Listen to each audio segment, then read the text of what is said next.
ఆంధ్రప్రదేశ్ రాజకీయాల్లో ఇప్పుడు hot topic ఒకటే వైఎస్ షర్మిల. సొంత అన్నయ్యకే ఎదురు తిరిగి ఆమె ఒక కొత్త రాజకీయ పార్టీని ప్రారంభించబోతున్నారా? ఒకవేళ అదే నిజమైతే ఆ పార్టీ కేవలం రాయలసీమకే ఎందుకు?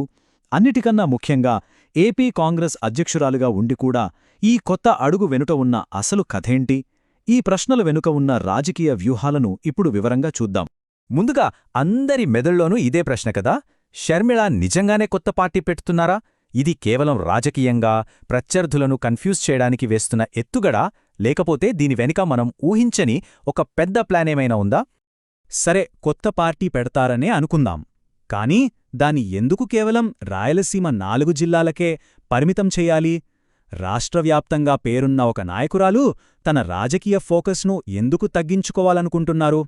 ఈ ప్రాంతీయ ఎత్తుగడ వెనుక ఉన్న అసలు లెక్కలేంటో ఇక్కడే అసలు పాయింట్ వస్తుంది. ఆమె ఇప్పటికే రాష్ట్ర కాంగ్రెస్ పార్టీకి కెప్టెన్. మరంత పెద్ద బాధ్యతలో ఉండి దాన్ని కాదని కొత్త పార్టీ పెట్టాల్సిన అవసరమేమొచ్చింది? ఈ అనూహ్యమైన అడుగు వెనుక కాంగ్రెస్ పార్టీలో ఏమైనా అంతర్గత రాజకీయాలు నడుస్తున్నాయా? అసలు తెరవెనుకేం జరుగుతోంది?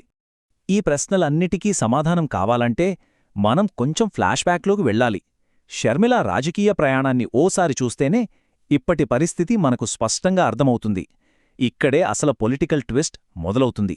ఒకప్పుడు జగన్మోహన్ రెడ్డి జైల్లో ఉన్నప్పుడు వైఎస్సార్సీపీ అనే పార్టీకి ఆయువు పట్టులా నిలిచింది షర్మిల. పాదయాత్రలు చేసి పార్టీని బలంగా జనంలోకి తీసుకెళ్లారు. పార్టీ అధికారంలోకి రావడంలో ఆమె పాత్ర చాలా కీలకమైంది. కానీ పాలిటిక్స్లో ఎప్పుడూ ఒకేలా ఉండదు కదా. పార్టీ పవర్లోకొచ్చాక ఆమె మరో పవర్ సెంటర్ అవుతుందన్న భయంతో ఆమెను పక్కన పెట్టారని అంటారు. ఆ తర్వాతే తెలంగాణలో కొత్త పార్టీ పెట్టడం, అది అంతగా వర్కౌట్ అవ్వకపోవడం, చివరికి కాంగ్రెస్లో చేరి ఏపీ చీఫ్ అవ్వడం, ఇదంతా మనకు తెలిసింది. మరి సొంతన్న జగన్తో విభేదాలు ఎందుకొచ్చాయి? దీనిమీద 2 కథలు ప్రచారంలో ఉన్నాయి. ఒకటి, ఇది కేవలం కుటుంబ కలహాలు, ఆస్తి తగాదాలు, వ్యక్తిగత ఈగోలు అని. కాని రాజకీయంగా చూస్తే అసలు కథ వేరే ఉంది. షర్మిలకు ఏదైనా పదవి ఇస్తే అది పార్టీలో ఇంకో అధికార కేంద్రాన్ని సృష్టించినట్లవుతుంది. అది జగన్నాయకత్వానికి మంచిది కాదనేదే అసలు రాజకీయ కారణమనే విశ్లేషకులు అంటుంటారు. ఓకే, ఆ గొడవలన్నీ పక్కన పెడితే కాంగ్రెస్ చీఫ్గా ఆమె ఇప్పుడు ఏం చేస్తున్నారు? ఇక్కడ ఆమె రాజకీయ శైలి ఎలా మారింది? ఇప్పుడు చూద్దాం. పీసీసీ చీఫ్ అయిన తర్వాత మనం చూసింది వేరే షర్మిలను. ఫుల్ అటాకింగ్ మోడ్లోకి వెళ్లారు. టార్గెట్ ఒకటే, జగన్.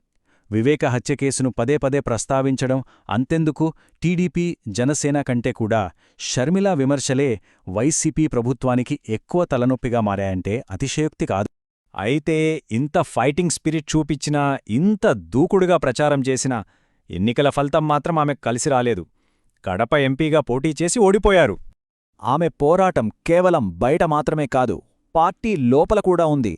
కాంగ్రెస్లోనే కొందరు సీనియర్లు ఈమె ఫోకస్ అంతా జగన్ మీదనే ఉంది, పార్టీ నిర్మాణం మీద లేదు అని ఏకంగా హైకమాండ్కు కంప్లైంట్లు కూడా చేశారట. ఇన్ని ఫిర్యాదులు ఢిల్లీకి వెళ్తున్నా కాంగ్రెస్ అధిష్టానం మాత్రం చాలా కూల్గా ఉంది.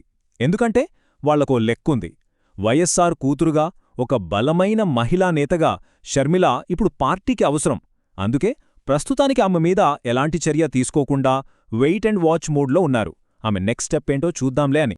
సరే, కాంగ్రెస్లో పరిస్థితి ఇంత కాంప్లికేటెడ్గా ఉంటే ఈ కొత్త పార్టీ, అది రాయలసీమ కోసమే అనే ఐడియా అసలెక్కడ్నుంచొచ్చింది? ఇక్కడే అసలు పొలిటికల్ గేమ్ మొదలవుతుంది. రాయలసీమను టార్గెట్ చేయడం వెనుక ఒక పక్కా వ్యూహముంది. చూడండి, అక్కడ 4 జిల్లాలు, 54 అసెంబ్లీ సీట్లున్నాయి. రెడ్డి సామాజిక వర్గం చాలా బలంగా ఉంది.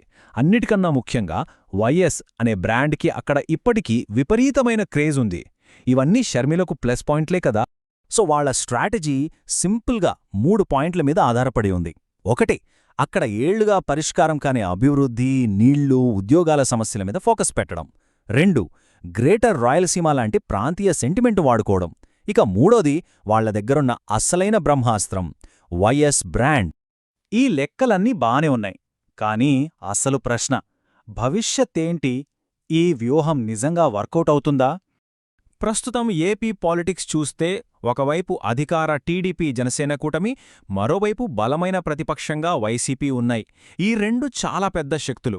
వీటి మధ్యలో కాంగ్రెస్ చాలా చిన్నది. అంటే కొత్తగా ఒక పార్టీ వచ్చి వెంటనే సక్సెస్ అవ్వడానికి కంప్లీట్ పొలిటికల్ గ్యాప్ అయితే లేదు. అవును, కంప్లీట్ గ్యాప్ లేదు. కాని ఈ రెండు పెద్ద పార్టీల మధ్య కేవలం ఒక ప్రాంతానికే పరిమితమైన చిన్న పార్టీకి ఏమైనా చోటు దొరుకుతుందా అన్నదే ఇప్పుడు అసలు పాయింట్. అందుకే షర్మిల కూడా రాజకీయంగా చాలా స్మార్ట్గా వ్యవహరిస్తున్నారు. పార్టీ పెడతానని చెప్పి కాంగ్రెస్ హైకమాండ్తో గొడవ పెట్టుకోవట్లేదు. పెట్టనని చెప్పి తన అనుచరులను నిరాశపరచట్లేదు. ప్రస్తుతానికి సైలెంట్గా ఉంటూ రాయలసీమ అనే ఒక శక్తివంతమైన ఆప్షన్ మాత్రం తన చేతిలో పదిలంగా ఉంచుకున్నారు. మరి ఈ రాయలసీమ వ్యూహం ఆమె రాజకీయ జీవితానికి ఒక పెద్ద టర్నింగ్ పాయింట్ అవుతుందా, లేక తెలంగాణలో లాగే ఇది కూడా ఒక పొలిటికల్ ఎక్స్పెరిమెంట్గా మిగిలిపోతుందా? దీనికి సమాధానం కాలమే చెప్పాలి. షర్మిల తర్వాతి అడుగు కోసం ఆంధ్రప్రదేశ్ రాజకీయాలు ఆసక్తిగా ఎదురుచూస్తున్నాయి.